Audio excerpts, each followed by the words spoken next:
Danny Rolling, known as the Gainesville Ripper, is an American serial killer who murders 5 students in Gainesville, Florida, over the course of 4 days in August 1990. 1 student is from Santa Fe College, and 4 are from the University of Florida. He later confesses to raping several victims, committing a triple homicide in Louisiana, and attempting to murder his father. In total, Rolling confesses to murdering 8 people. Hey there, my name is Misha. Welcome to All Things True Crime, or welcome back if you're a regular.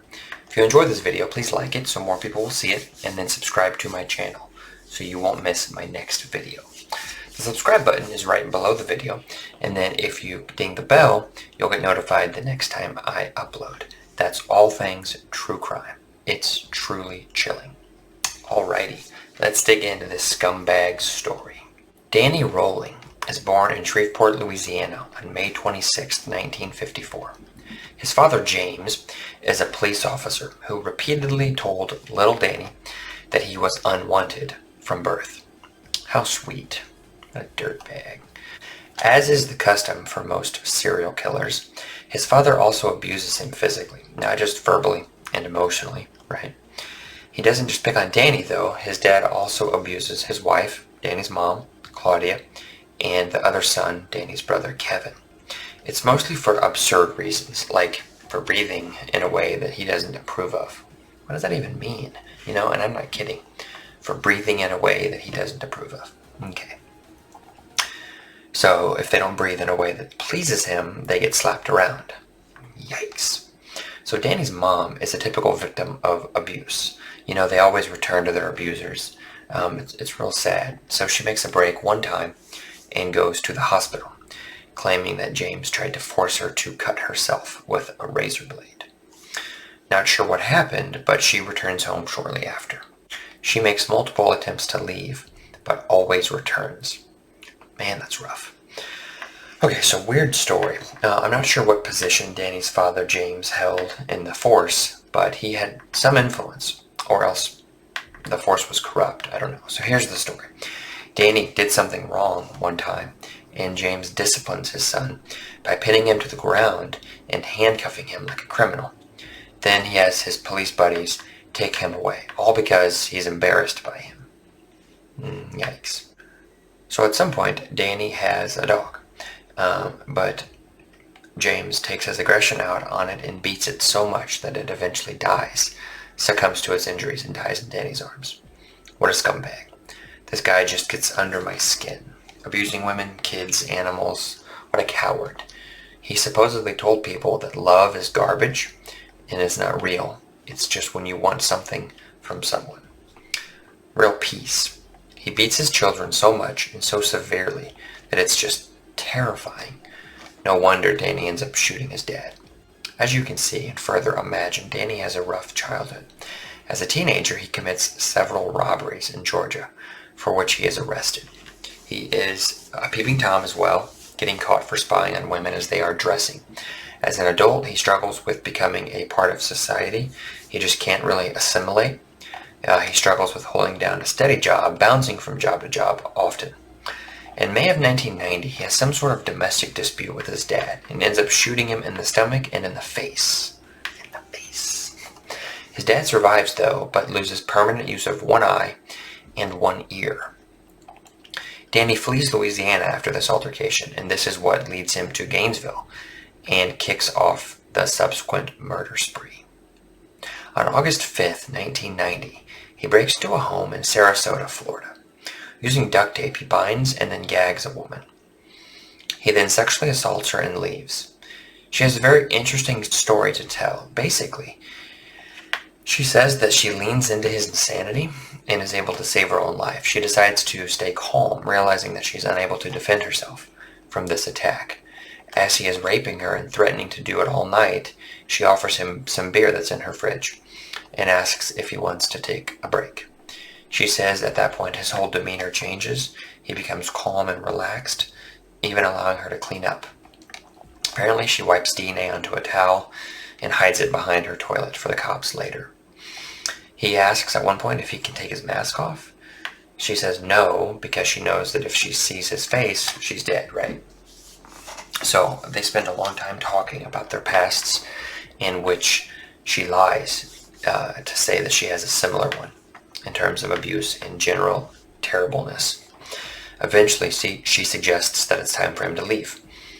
He asks that she gives him a 10-minute head start before calling the police. It's insane.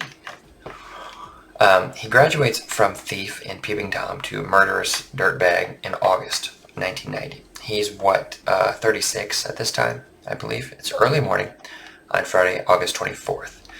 He breaks into an apartment shared by two 17-year-old college freshmen.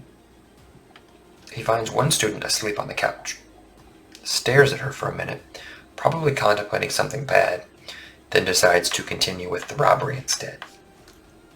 He heads upstairs and finds another person. This time he decides to murder her. He tapes her mouth shut to quiet her screams, then stabs her to death with a combat knife. Yikes. Oof. She has defensive wounds from trying to defend herself. Have I said yikes recently? Yikes. He then goes back downstairs, tapes the first girl's mouth shut, binds her wrists behind her back, then cuts her clothes off, all the while threatening her with the knife. When she's naked, he rapes her, forces her onto her stomach, and then stabs her 5 times in the back. He poses the bodies in sexually provocative positions, showers in their apartment, and then leaves. What a sicko. Next day, which is Saturday, August 25th, 1990, he breaks into an 18-year-old woman's apartment by prying open a sliding glass door with a screwdriver. He looks around for a bit and realizes she's not home. It's at this point he decides to do more than rob her and takes a seat in her living room just waiting for her to get home. Man, that's creepy. Reason 1001, I always carry a little brother with me, locked and loaded. I like to call it moving with the spirit. At around 11 a.m., the woman returns to her apartment to find Mr. Sicko waiting for her. Yikes. He hides. I mean, that'd be terrifying, right? You just come home and there's somebody sitting on your couch or something. Jeez. He hides, and then when the time is right, surprises her from behind and places her in a chokehold. Once she's subdued, he does like he did with the others. This time he ends it a little differently, though, more gruesome. I'm not going to get into it, but he's definitely evolving. Once he gets back to the campsite that he's staying at, he realizes that he doesn't have his wallet with him and thinks he must have accidentally left it at his latest victim's apartment. So he heads back to the scene of the horrific crime to retrieve his wallet. And because he's full of evil and is the scum of the earth, he decides to decapitate her and pose her body on her bed and pose her head on a shelf facing the body. What a freaking sicko. More women need to know how to defend themselves and need to be trained to move with the spirit. He will later claim he did crap like posing the bodies and the head and stuff to add shock value to whoever would discover it first. Okay. As you can probably imagine at this point in this turd story, these gruesome murders are gaining widespread media attention. Students all over are being extra cautious by doing things like changing up their daily routines, thus eliminating a consistency, right, that the killer could take advantage of. Sleeping in groups, walking everywhere in pairs, some students even withdrawing enrollment, while others transferring out of there. On August 27th, Danny breaks into another apartment by once again prying open the sliding glass door. See, I bet he is comfortable with entering that way and targets places that have sliding glass doors. That's interesting. Creep. So he finds the male resident asleep in a bedroom and after a struggle, murders him. The female resident hears the commotion and walks to the bedroom to see what's going on. Yeah, don't do that, dummy. Leave the apartment, lock yourself in your car, and call 911. Don't attempt to do anything unless you are trained and are moving with the spirit and ready to use the spirit to eliminate the threat. Jeez, folks. Use some sense. What do you think you're going to do in your jammies with no weapon and not trained when there's a murderer in your home? You going to talk him to death? Bore him until he leaves? You're going to die is what's going to happen. Because chances are you're dealing with a nutcase whose face you've now seen, so you're marked for death. Dummy. So she walks over to the commotion, gets scared, tries to barricade herself in her bedroom. That fails, of course. And he does his thing with her like he did with all the others, binding, taping, raping, stabbing, posing. Interestingly, though, he doesn't pose the male victim's body. Must be something he only likes to do with the females. But if you think about it, The man isn't really his type. I think he just was in the wrong place at the wrong time. Collateral damage, I guess, kind of, so to speak. With the exception of the one male victim, all Danny's victims are petite, white brunettes with brown eyes, just like his mother. So creepy. But there it is, right? A lot of serial killers are killing the same person over and over. Like they target women who resemble their mom, right? And in this case, and in their mind, they're killing her over and over again. So, just a little bit of messed up crap. Law enforcement has few leads during the short span of time in which these murders take place. However, they do identify two suspects. One is attending the University of Florida and has a history of mental illness and is all scarred up on his face from a car accident. He's eventually cleared, though, after a grand jury refuses to indict him on the murder charges, citing insufficient evidence, and then Danny is arrested. Sounds like police really wanted to nail that guy for the crimes. Good grief. How about you find the actual murderer? The other suspect is also later cleared. So this is where things get crazy, if they weren't already crazy. Florida authorities get a call from Louisiana police about an unsolved triple homicide in Shreveport that occurs on November 4th, 1989. The detectives in Shreveport note similarities between their triple homicide and the Gainesville murders. The triple homicide victims are a 55-year-old, his 24-year-old daughter, and his 8-year-old grandson. The family was attacked in their home as they were making dinner. Strangely, the woman's body had been mutilated, then cleaned and posed. Yikes. This prompts an investigator on the case with the Florida Department of Law Enforcement to travel to Shreveport in November of 1990. He is intrigued since there are so many similarities, like, as I already mentioned, the posing of the female victim's body, then tape residue, and vinegar. I guess he used the vinegar to clean the bodies? Oof. The detective has them test the bodily fluids left over from the perpetrator of the triple homicide to what they have in Florida, and they determine both perpetrators have blood type B. They consider this a huge break, and the detective heads back to Florida. Shortly after, Crime Stoppers gets a call from a Shreveport resident who claims Danny is possibly connected to the Louisiana and Florida murders. Apparently, about 3 months prior, this resident was on vacation in Florida and caught a news report about a string of murders. She claims hearing the news report made her think of Danny and the triple homicide. That's odd, right? Why would that make you think of someone who ended up being the actual murderer? I mean, do you know more than you're saying? It's just kind of weird. So she goes on to say that her and her husband met him at her church and had him over to their house where he said very disturbing things to them. The lady's husband told her that Danny told him that he has a problem, and when asked what the problem is, Danny replies that he likes to stick knives into people. Okay.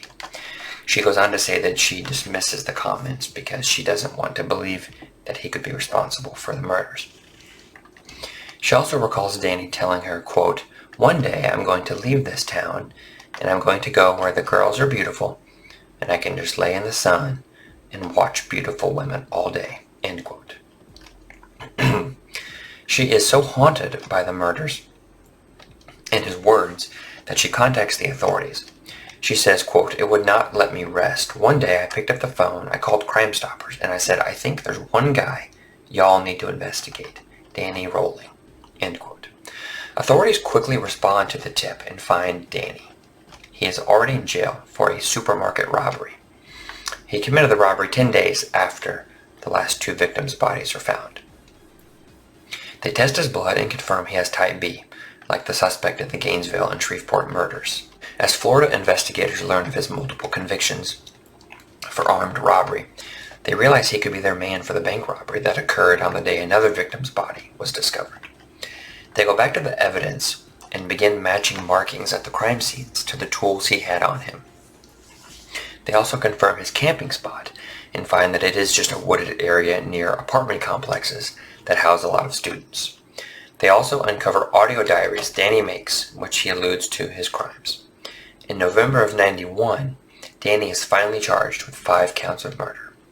It takes nearly 4 years after the murders for his trial to begin. His claim? That his motive was to become a, quote, superstar, like Ted Bundy. Yikes. So here's an odd twist. In 1994, shortly before his trial begins, he unexpectedly pleads guilty to all charges.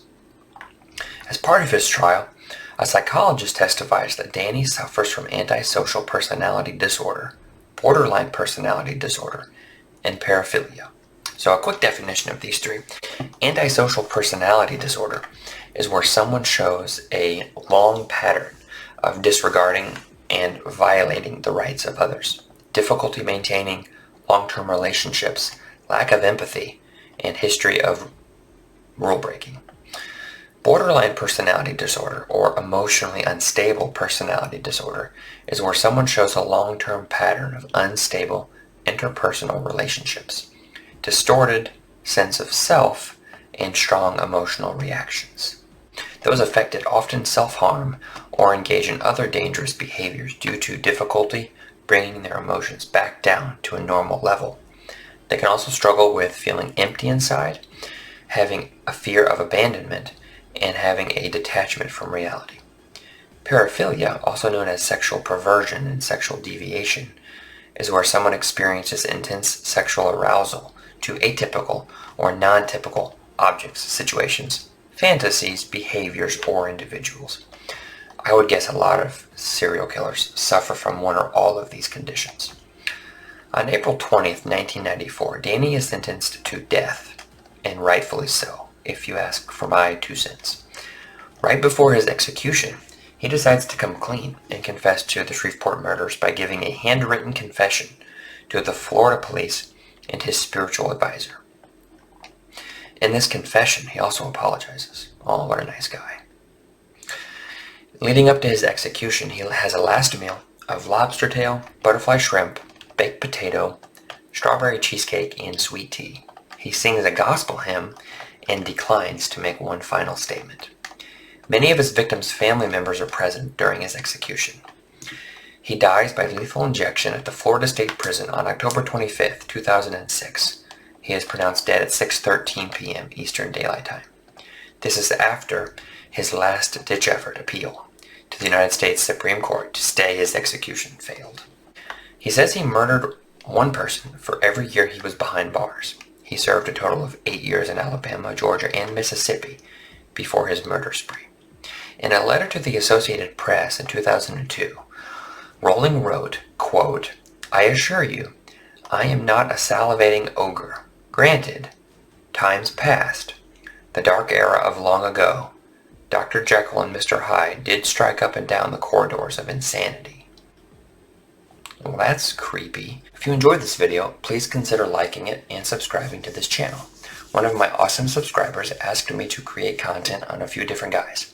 So to honor that request, next week we're going to learn all about the Long Island serial killer, also known as the Gilgo Beach Killer and the Craigslist Ripper, a still unidentified serial killer who is believed to have murdered somewhere between 10 and 16 people across a 20-year period, and who disposes of his victims' bodies in various locations along the South Shore of Long Island, New York. Most of his victims are prostitutes who advertise on Craigslist. We will go through each of the victims and the suspects and persons of interest next time, right here on All Things True Crime. It's truly chilling. Thanks for watching, and until next time, stay safe.